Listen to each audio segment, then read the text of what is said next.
and this was named after the hotel that they first met in. It was 125 to 150 of the most richest and powerful people in the world internationally. These people still meet in secret. They cordon off an entire hotel or conference center, have armed security. You're not allowed in. There's no press. If we can find some videos on some of these people that went in there, History Channel, National Geographic, they've all talked about this and had shows to show these things. These groups are real. They are not fake. They're like the Masons. They are very real.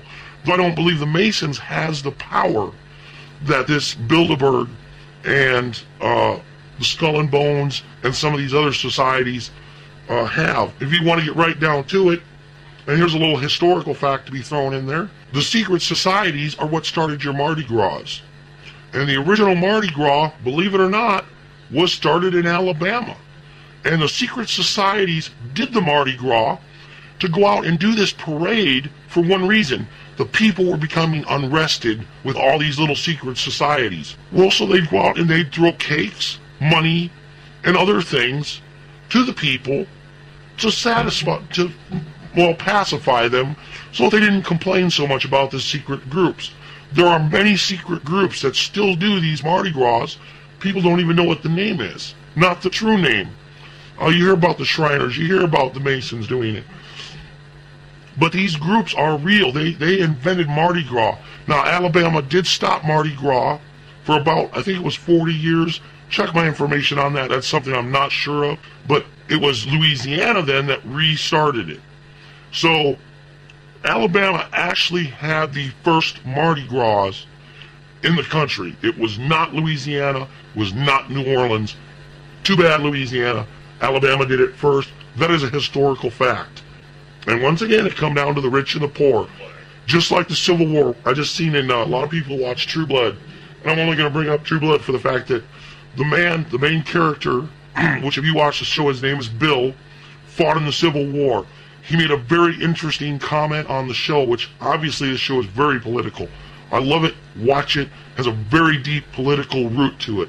Even though it's about vampires, it's about tolerance and love and treating people equally, and shows both sides of discrimination between humans and vampires, very similar to between African American and white, or African American and Hispanics, whatever group you are. There's been discrimination.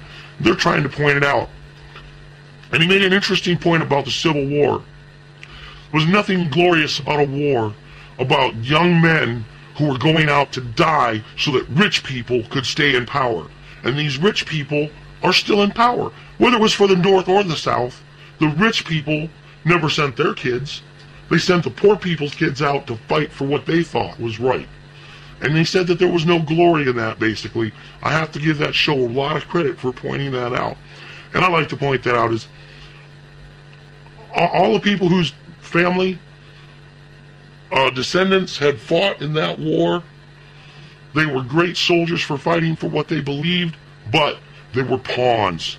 They were, just like he says in the show, poor people fighting a battle for the rich. And they're still doing it to you today, all over the country, not just here. They're still doing it everywhere. The rich people still are manipulating the poor people. We have the voice, that's why we're a republic. Mind you, not a democracy. We are a republic. Look in the books, look in the records for the republic. That's what we call ourselves. We are not a democracy.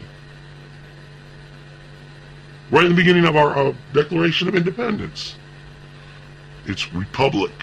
It doesn't say democracy.